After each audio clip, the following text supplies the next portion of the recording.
Hello my dear students and friends, welcome to all of you.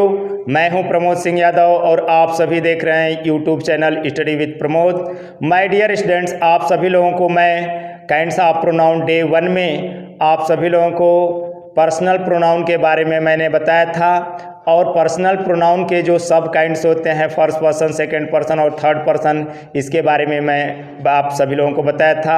आज मैं kinds of pronoun के ही अंतर्गत day 2 में आप सभी लोगों को रिफ्लेक्सिव प्रोनाउन के बारे में मैं बताऊंगा कि रिफ्लेक्सिव प्रोनाउन क्या होता है, रिफ्लेक्सिव प्रोनाउन को आप किस ट्रिक के माध्यम से आप पहचानेंगे, रिफ्लेक्सिव प्रोनाउन कहाँ पर सेंटेंस में यूज किया जाता है, इसको आज के वीडियो में मैं आप सभी लोगों को बताऊँगा। तो अंत तक मेरे वीडियो में बने रहिएगा और यदि आप मेरे चैनल पर नए हों तो मेरे चैनल को आप सब्सक्राइब कर दीजिए और बेल आइकन बटन को भी दबा दीजिए, जिससे कि जब भी मैं आप सभी लोगों के लिए वीडियो अपलोड करूं तो आपको उसका नोटिफिकेशन मिलता रहे। तो माय डियर स्टूडेंट्स, आइए मैं आपको बताऊं रिफ्लेक्सिव प्रोनाउन। रिफ्लेक्सिव प्रोनाउन को निजवाचक सर्वनाम कहते हैं।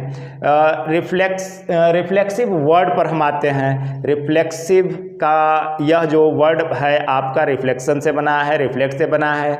आप सभी जानते हैं कि रिफ्लेक्ट का मतलब क्या होता है, रिफ्लेक्शन का मतलब क्या होता है, प्रतिबिंब होता है या कोई वस्तु यहाँ से चल करके जाए और पुनः वहाँ से चल करके वहीं यहाँ लौट आए तो उसको हम लोग रिफ्लेक्ट कहते हैं। जैसे कोई ये आपका समतल दर्पण है और कोई रे जा रही हो और उस समतल दर्पण से परावर्तित हो करके वापस लौट आती है तो उसी को हम लोग रिफ्लेक्शन कहते हैं। या आप कभी कभी देखते हैं कि दर्पण में आप देखते हैं, अपने चेहरे को देखते हैं तो आप खुद दिखाई देते हैं उसमें, तो वह आपका रिफ्लेक्शन है। या कभी कभी पानी में भी देखते हैं तो ढेर सारी वस्तुएं तो दिखाई देती हैं, कभी कभी आप अपने खुद को देखते हैं ये पानी में तो वहाँ पर वह पानी में आपका रिफ्लेक्शन है। तो रिफ्लेक्शन का मतलब ये प्रतिबिंब से मतलब है और वहीं से यह रिफ्लेक्सिव प्रोनाउन बना है। यानी रिफ्लेक्सिव प्रोनाउन किसे कहते हैं, अब आए देखें, हम आपको बताते हैं। जनरली क्या होता है, सेंटेंस जब भी बनाया जाता है इंग्लिश सेंटेंस तो सबसे पहले आपका इंग्लिश में सब्जेक्ट होता है, इसके बाद वर्ब होता है, इसके बाद ऑब्जेक्ट का प्रयोग किया जाता है। सब्जेक्ट, वर्ब और ऑब्जेक्ट का प्रयोग किया जाता है। जो सब्जेक्ट होता है ऑब्जेक्ट दूसरा होता है, ऑब्जेक्ट दूसरा होता है। तो जब सब्जेक्ट और ऑब्जेक्ट दूसरे होते हैं तो कोई बात नहीं, लेकिन सब्जेक्ट जो सब्जेक्ट होता है वहीं ऑब्जेक्ट भी हो तो वहाँ पर पर्सनल प्रोनाउन, ये रिफ्लेक्सिव प्रोनाउन होता है, रिफ्लेक्सिव प्रोनाउन होता है। तो आप देखें यहाँ पर कुछ हम एग्जाम्पल लिखे हैं, जिस एग्जाम्पल के माध्यम से आपको समझ में आएगा। आई सा हिम इन द मिरर, मैंने उसको दर्पण में देखा। आई यहाँ पर ये सब्जेक्ट है और हिम के क्या है, ऑब्जेक्ट है। ऑब्जेक्ट का पता करने के लिए आप व्हाट या होम वर्ब में लगा करके क्वेश्चन करते हैं तो वह आपका ऑब्जेक्ट होता है, ऑब्जेक्ट मिलता है। अगला है कि ही सा मी इन द मिरर, उसने मुझे दर्पण में देखा। तो ही आपका सब्जेक्ट है, मी ऑब्जेक्ट है। यहाँ जो सब्जेक्ट ही है, ऑब्जेक्ट मी है, ये दोनों अलग अलग हैं। अगला है नंबर 3 कि वी सा यू इन द मिरर, हम लोग तुम्हें दर्पण में देखे। तो हम लोग यहाँ पर सब्जेक्ट है और यू आपका ऑब्जेक्ट है। वी सब्जेक्ट, यू ऑब्जेक्ट है। यहाँ इन तीनों एग्जाम्पल में जो सब्जेक्ट है वही ऑब्जेक्ट नहीं है, बल्कि जो सब्जेक्ट है और ऑब्जेक्ट अलग है। यहाँ पर ये सब्जेक्ट और ऑब्जेक्ट तीनों में अलग अलग हैं। लेकिन यहाँ हमने इसी चीज़ को लिखा है, थोड़ा सा बदल करके मैंने लिखा है कि आई सा my self in the mirror, मैं स्वयं को दर्पण में देखा, मैं खुद को दर्पण में देखा, मैंने अपने आप को दर्पण में देखा। तो माई सेल्फ यानी अपने आप को। तो माई सेल्फ कौन है, यह आई है। जो सब्जेक्ट आई है वही माई सेल्फ को प्रदर्शित कर रहा है। या जो माई सेल्फ है वह सब्जेक्ट आई को प्रदर्शित कर रहा है। यहाँ जो सब्जेक्ट और ऑब्जेक्ट दोनों वन है एंड सेम है, तो यहाँ पर माई सेल्फ आपका रिफ्लेक्सिव प्रोनाउन है। अगला है कि ही सा हिमसेल्फ इन द मिरर, उसने स्वयं को दर्पण में देखा, यानी अपने आप को या खुद को दर्पण में देखा। तो हिमसेल्फ जो वो है वहीं आपका ही है। यहाँ आप देख रहे हैं कि यह हिमसेल्फ ही को प्रदर्शित कर रहा है, यहाँ जो सब्जेक्ट है वहीं ऑब्जेक्ट भी है। अगला है कि we saw our self in the mirror, हम लोग खुद को दर्पण में देखें या हम लोग अपने आप को दर्पण में देखें या हम लोग स्वयं को दर्पण में देखें। तो यहाँ आवर सेल्फ्स जो आपका है यहीं ये वी को प्रदर्शित कर रहा है। तो यहाँ आपने देखा कि जो सब्जेक्ट है वहीं ऑब्जेक्ट है, यानी अब यह एक बात तो स्पष्ट हो जा रही है कि जो आपका रिफ्लेक्सिव प्रोनाउन होता है वह ऑब्जेक्ट के जगह पर प्रयुक्त किया जाता है। यह जो रिफ्लेक्सिव प्रोनाउन होता है सब्जेक्ट के जगह पर प्रयोग नहीं किया जाता है। तो आइए हम आपको बताएं कि जो ये कुछ पॉइंट आपको बता देते हैं। पहला पॉइंट आपको बताते हैं कि जो सब्जेक्ट हो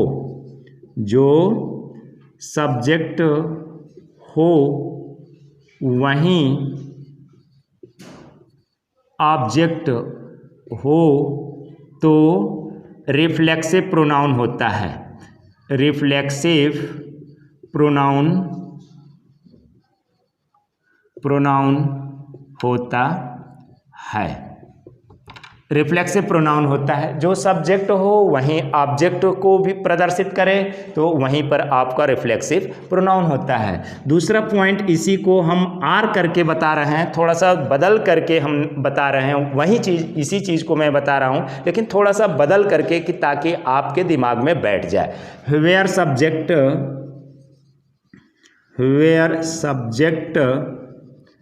as well as object is one and same, there is reflexive pronoun. There is reflexive pronoun. Where subject as well as object is one and same, there is reflexive pronoun. जहाँ subject और object एक हों और same हों वहीं पर आपका reflexive pronoun होता है। आइए कुछ अदर एग्जाम्पल भी हम आपको बताते हैं कि रिफ्लेक्सिव प्रोनाउन किसे कहते हैं। ये कुछ डिफिनीशन हम लेते हैं। रिफ्लेक्सिव प्रोनाउन वह सर्वनाम है। रिफ्लेक्सिव प्रोनाउन हम डिफिनीशन ये ले रहे हैं। डिफिनीशन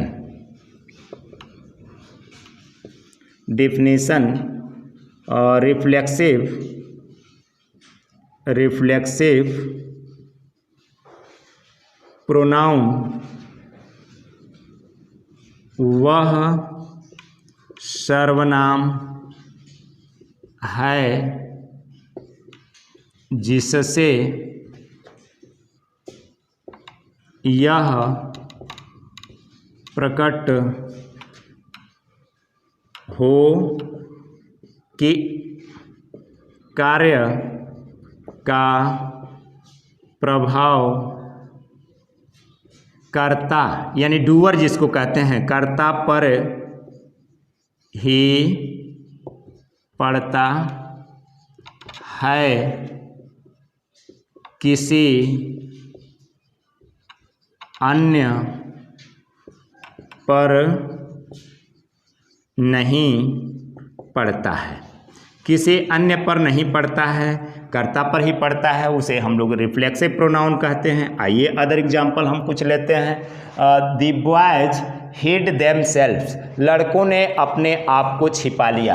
तो छिपाने का जो प्रभाव पड़ रहा है देमसेल्व्स का मतलब ये सब्जेक्ट पर ही इसका प्रभाव पड़ रहा है, यानी छिपा रहे हैं, किसी अन्य को नहीं छिपा रहे हैं बल्कि अपने आप को छिपा रहे हैं, यानी लड़कों पर ही इसका प्रभाव पड़ रहा है। अगला है the old man hanged himself, बूढ़ा व्यक्ति अपने आप को फांसी पर लटका लिया। तो लटकाने का जो फांसी पर कार्य कर रहा है किसी अन्य को नहीं कर रहा है बल्कि उसका लटकाने का प्रभाव किस पर पड़ रहा है, उस बूढ़े व्यक्ति, हिमसेल्फ का मतलब वह बूढ़ा व्यक्ति ही है।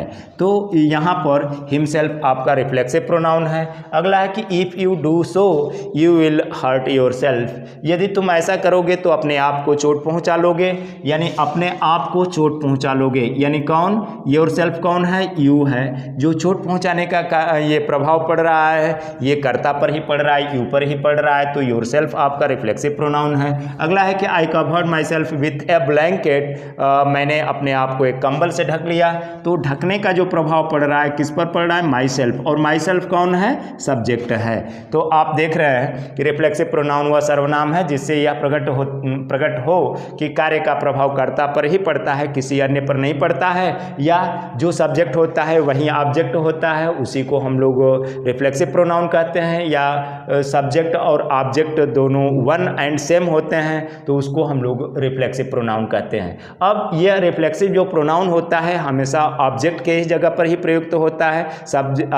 रिफ्लेक्सिव प्रोनाउन कभी भी सब्जेक्ट के जगह पर प्रयोग नहीं किया जाता है। आइए माय डियर स्टूडेंट्स, आप सभी को मैं बताऊं कि रिफ्लेक्सिव प्रोनाउन कैसे बनाए जाते हैं। रिफ्लेक्सिव प्रोनाउन कैसे बनाए जाते हैं इसको आप समझ लें कि reflexive pronoun self or selfs जोड़ करके रिफ्लेक्सिव प्रोनाउन बनाए जाते हैं। सिंगुलर जब होता है तो सेल्फ जोड़ते हैं, और प्लूरल जब होता है तो सेल्फ्स जोड़ते हैं पर्सनल प्रोनाउन के पजेसिव और ऑब्जेक्टिव केस में। आप समझ लें कि फर्स्ट एंड सेकेंड पर्सन के जब प्रोनाउन रहेंगे तो उसका ऑब्जेक्टिव केस में सेल्फ आर सेल्फ्स जोड़ेंगे, और थर्ड पर्सन के प्रोनाउन रहेंगे तो ऑब्जेक्टिव केस में आप सेल्फ आर सेल्फ्स जोड़ेंगे। थर्ड पर्सन में हमने यहाँ पर लिखा है थर्ड पर्सन का ऑब्जेक्टिव केस लेंगे और फर्स्ट और सेकेंड पर्सन का पजेसिव केस लेंगे। फर्स्ट पर्सन का पजेसिव केस आपका माई और होता है, सेकेंड पर्सन का योर सिंगुलर भी होता है, योर प्लूरल भी होता है आपका। तो यह प्रयोग के अनुसार आप पता कर लेंगे कि सिंगुलर है कि प्लूरल है, यहाँ पर हमने लिख दिया है। और यहाँ जो थर्ड पर्सन के आपके प्रोनाउन होते हैं उसका ऑब्जेक्टिव केस मैंने लिखा है, यहाँ पर पजेसिव केस नहीं बल्कि ऑब्जेक्टिव केस लिखे हैं। तो ऑब्जेक्टिव केस में आप जोड़ेंगे और यहाँ पर फर्स्ट और सेकेंड में ये आप पजेसिव केस में सेल्फ आर सेल्फ जोड़ेंगे। तो माई है तो माई में सेल्फ, माई सिंगुलर होता है तो सेल्फ जोड़ेंगे, माई सेल्फ हो जाएगा। आवर प्लूरल है तो आवर सेल्फ्स हो जाएगा। योर सिंगुलर रहेगा तो सेल्फ के ओर जोड़ेंगे तो योर सेल्फ हो जाएगा। योर अगर प्लूरल रहेगा तो आपका योर सेल्फ्स हो जाएगा, सेल्फ्स इसमें जोड़ देंगे। हिम रहेगा तो हिम सिंगुलर है इसलिए हिम सेल्फ आप जोड़ेंगे। हर है तो इसमें सेल्फ जोड़ेंगे, यह भी सिंगुलर है तो हर सेल्फ हो जाएगा। इट सिंगुलर है इसलिए इसमें भी सेल्फ जोड़ेंगे तो इट सेल्फ हो जाएगा आपका। और देम आपका प्लूरल है इसलिए इसमें सेल्फ्स जोड़ेंगे तो आपका स्पेलिंग होगा देम सेल्फ्स। तो माय डियर स्टूडेंट्स, आपने देखा कि यह रिफ्लेक्सिव प्रोनाउन कैसे बनाए जाते हैं। अब हम आपको वो बताएंगे किस वर्ब के बाद रिफ्लेक्सिव प्रोनाउन आता है और किस वर्ब के बाद रिफ्लेक्सिव प्रोनाउन नहीं आता है, इसको हम बता रहे हैं। किस वर्ब के बाद रिफ्लेक्सिव प्रोनाउन प्रयोग किए जाते हैं। अक्सर उन वर्ब को मैंने लिखा है यहाँ पर कि use reflexive pronoun after these verbs, यानी इन क्रियाओं के बाद अक्सर रिफ्लेक्सिव प्रोनाउन प्रयोग किए जाते हैं। जैसे अब्सेंट है, अब्सेंट आपका है एक्विट होता है, रिहा करना या मुक्त करना होता है। एडजस्ट है, एडाप्ट अनुकूल बनाना है। एम्यूज आनंदित करना, अप्लाई लगाना। अवेल है, avenge, busy cheat, enjoy, exert, hurt, introduce, present, prostrate दंडवत प्रणाम करना जिसके माने होता है रिजाइन, रिकॉन्सिल और सेटिस्फाई एटसेट्रा, ये वर्ब हैं जिनके बाद अक्सर रिफ्लेक्सिव प्रोनाउन प्रयोग किए जाते हैं। अब don't use reflexive pronoun after these verbs, इन क्रियाओं के बाद रिफ्लेक्सिव प्रोनाउन का प्रयोग नहीं होता है। वे वर्ब हैं ये बेद, स्नान करना, keep, qualify, stop, move, rest etcetera, ये वर्ब हैं जिनके बाद आपका रिफ्लेक्सिव प्रोनाउन प्रयोग नहीं किया जाता है। तो माय डियर स्टूडेंट्स, आप सभी लोगों को मैंने बताया कि रिफ्लेक्सिव प्रोनाउन कहाँ प्रयोग किए जाते हैं और रिफ्लेक्सिव प्रोनाउन कहाँ प्रयोग नहीं किए जाते हैं। Don't use reflexive pronoun as a subject, reflexive pronoun का प्रयोग सब्जेक्ट के रूप में नहीं होता है। रिफ्लेक्सिव प्रोनाउन का प्रयोग हमेशा जब होता है तो ऑब्जेक्ट के ही जगह पर होता है।